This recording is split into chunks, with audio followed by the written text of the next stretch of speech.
Welcome back to XboxCorner, my name's Luke, and we're into a whole new year for the channel and a whole new year for Xbox Game Pass. And the past year has seen plenty of out with the old and in with the new, and so we thought it about time to once again troll through that Game Pass library and gather together some brand new collections of the best titles across all genres. So whether you're into your roguelikes, RPGs, co-op games or survival, we're sure to have a list which will cater for you. But today we're kicking things off with one of my personal favourites, horror games. So without further ado, be sure to drop a like and subscribe to the channel for future lists as well as the best deals and regular reviews,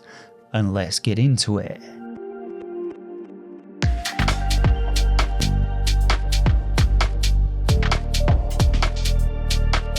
So it's worth noting that our 2023 list sees the return of some old favourites as well as some new scares to enjoy. But first up we have the classics, which are the Dead Space games, specifically the first two because quite honestly the third one was pretty sucky, and despite their age they are without a doubt two of the best survival horror experiences on the platform, and some might argue of all time.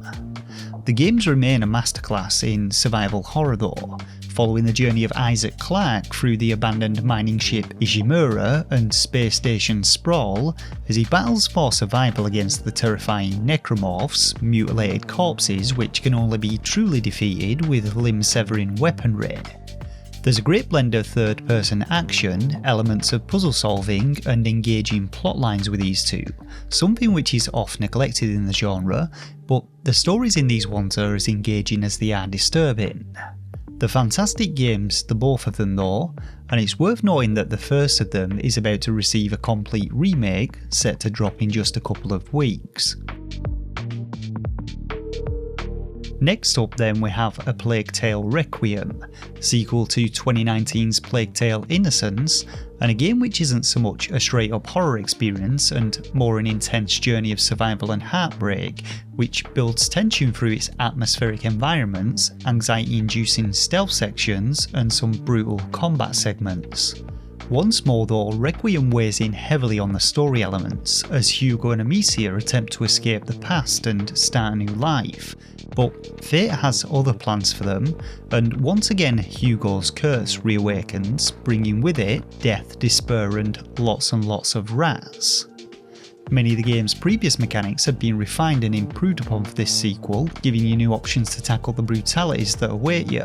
and while it doesn't stray too far from the original formula, the phenomenal visuals and world building, gut-wrenching plot twists and those horrifying floods of rats are sure to leave a lasting impression on anyone who plays it.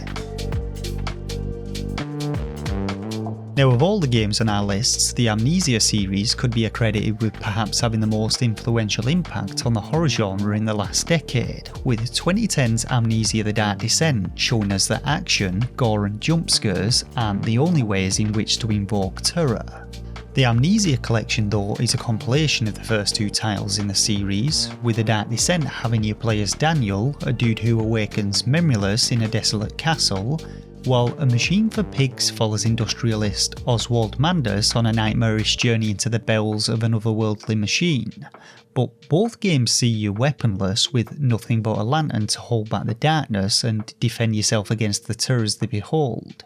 The atmospheric tension of these games though is almost palpable, and the gameplay is focused around puzzle solving, stealth and plenty of running and hiding, so if you're looking for less action and more just a persistent feeling of dread, then I highly recommend checking these two out. The third game in the series, Amnesia Rebirth, is also available on Game Pass and is arguably the weakest of the three, but if you've played through the first two and are hungry for more, then the option is always there. Speaking of games influenced by Amnesia, next up we have SOMA, and in fact this one comes to us from the same developer and incorporates many of the conventions established by its predecessors, but it swaps out dark castles and industrial environments for a futuristic subaquatic research facility as you explore its halls and surrounding seabeds. As with the Amnesia games though, SOMA foregoes straight up jump scares in favour of psychological horror, and is more akin to a walking simulator than any of the previous games, putting more of an emphasis on the narrative aspects, but it still features elements of puzzle solving and stealth, with gameplay focused around avoiding the threats that you encounter rather than facing them head on. It may not have quite the impact that the Amnesia games had on the genre, but it's still a very solid horror experience in its own right. Now if you are looking for action, then our next game delivers it in droves, and while Back 4 Blood may not have quite lived up to the expectation of fans of the original Left 4 Dead games, its post-launch updates have at least tried to improve upon the criticisms it received on launch. This one though is essentially a 4-player cooperative shooter which tasks players with working their way through an action-filled story campaign, whose dynamic director adapts the gameplay, modifying the environments, item placements and enemies in response to players' actions and behaviour. It's a flashy way of saying the game gets harder the better you play, and there has been some criticism directed towards its functionality, but it does contribute towards the overall replayability factor of this one. To supplement the standard run and gun gameplay formula, Back 4 Blood incorporates a new perk card system in the form of cards, allowing players to build decks which provide stat bonuses and aid with progression, and while it may not offer the best horror experience out there, it's still pretty fun to dip in and out of whenever you're in the mood for some zombie blasting action. Now alongside Back 4 Blood, our next game, Dead by Daylight, is one of the very few horror titles which can actually be experienced alongside other players, but unlike our previous title, Dead by Daylight is an entirely online experience, pitting 4 survivors against 1 savage killer, with the objective being for the survivors to work together to avoid being caught, tortured and murdered by our killer. Every single match though is procedurally generated and cooperation is key to escaping, as you attempt to restart generators and open up the killing ground's exit doors, and as a survivor, the moment-to-moment gameplay of this one is utterly terrifying, whilst playing as the killer offers the thrill of the hunt, but a deep progression system for both survivors and killers provide perks to tip the balance in your favour. Over the years, a slew of DLC has kept the game well and truly alive though, by introducing new killers and survivors for you to play as, so now you can live out your worst nightmares or macabre fantasies as you hunt or are hunted down by the likes of Freddy Krueger, Michael Myers and Jason Voorhees.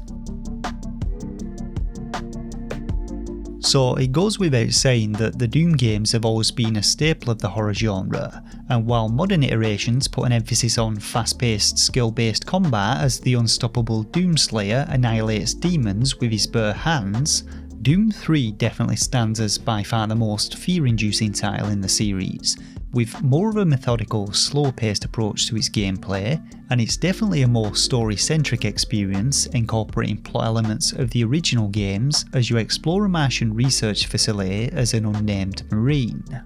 Within its halls you'll encounter familiar demonic forces which thankfully have a wide assortment of weapons to take down with, but through exploration, audio logs and radio transmissions, you'll come to discover how they came about and how you can eventually stop them. Somewhat of an odyssey in the series this one, but still well worth experiencing. Now another returning entry in our list today is Alien Isolation, and this is one whose gameplay tone was heavily influenced by the Amnesia series, once again giving you very little with which to defend yourself and building tension through its immersive and atmospheric environments. The game sees you playing as Amanda Ripley, daughter of Ellen Ripley, who finds herself in much the same predicament as her mother, trapped aboard a decommissioned space station and fighting for survival against a deadly xenomorph which is programmed to dynamically react to your actions. And this is the key gameplay dynamic which forces you to always be on your guard as the alien relentlessly stalks you throughout the facility, often appearing out of nowhere and at the worst possible moment. With little more than a motion detector at your side and your wits about you, your sole objective is to find a way to escape, and throughout its runtime Alien Isolation presents you with truly persistent levels of anxiety and dread, and what it lacks in the storyline department is more than made up for in the gameplay.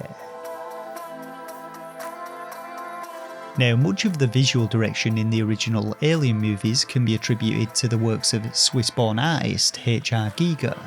and our next game, Scorn, is essentially a love letter to the artist, albeit with a toning down of some of the more sexualised elements, but its influence is plain to see in both its mood and tone.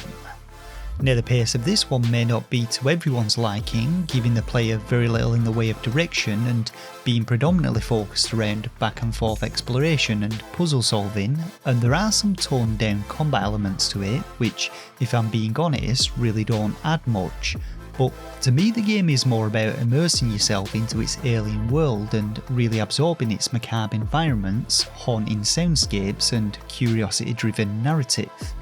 It's by no means the scariest game on our list, and it certainly won't be for everyone, but it has its moments, it's relatively short, and its dark and unsettling ambience is worth experiencing at least once.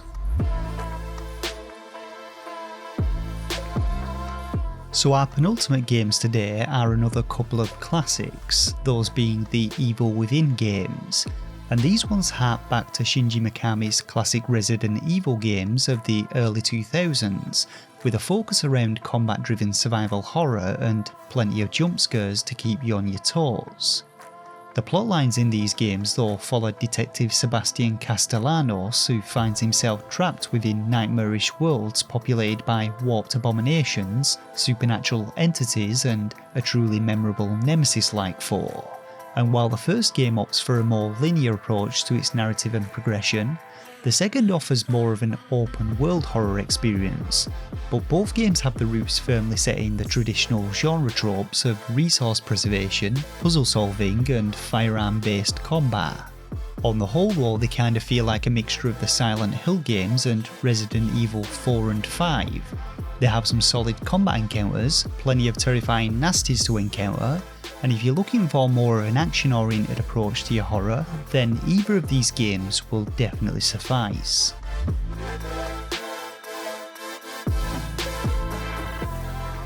So rounding off today's list then, we have Signalis, an isometric survival horror game set in a dystopian future, which sees you playing as a cybernetic unit called Elster, stranded on a frozen desolate planet and on the search for the whereabouts of a missing partner. Now, much like other classic survival horror titles, Signalis involves elements of resource management, puzzle solving and an intriguing and obscure storyline, which essentially has you working your way through the depths of a derelict mining facility on the search for answers. However, aside from its Resident Evil and Silent Hill influences, the game also has a smattering of Metal Gear Solid about it, especially when it comes to the combat mechanics and exploration elements, which often have you backtracking throughout the facility to gain access to previously inaccessible areas.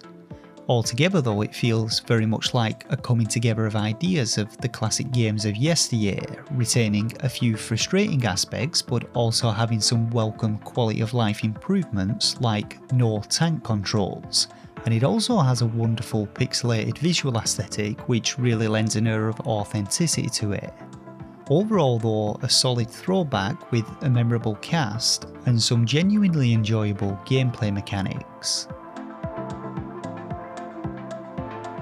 And so that just about does it for the horror genre on Game Pass. So do you, like me, enjoy a good scare? And have you or will you be playing any of the games mentioned in our list today? Let us know down in the comments section below, and let us know of any other good horror games you recommend, Game Pass or not. With that said though, be sure to drop a like if you enjoyed this one, subscribe to be notified of future lists as well as regular game reviews and weekly roundups of the best Xbox deals on offer, and as always, thanks once again for watching, and I'll catch you all in the next one. Thanks everyone, take care.